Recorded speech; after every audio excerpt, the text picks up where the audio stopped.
Grabe ang isda dito ngayon mga ka-owner. Oh. 330 ang galunggong.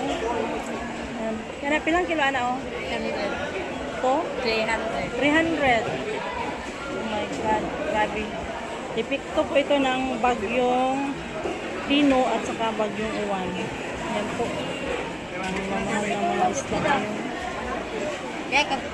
Ito po dati 120 lang po ito. Ngayon 160.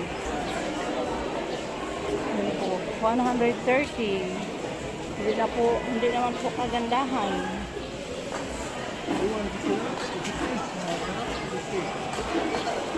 So yan mga ka-owner. Hanap po tayo. Sabay daw ka, okay lang to pagka-reunion na kami sa different po.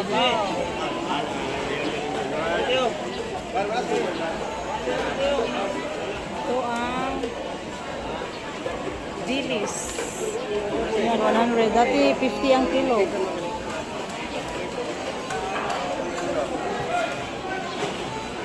Sus, grabe ka mahal sa isda. Pilang kilo, ana? 200 lang si mo, 240 man ito. 200 lang.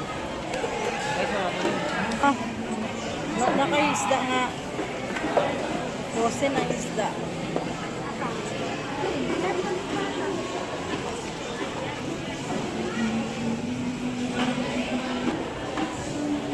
Ito sa Bagyong Tino.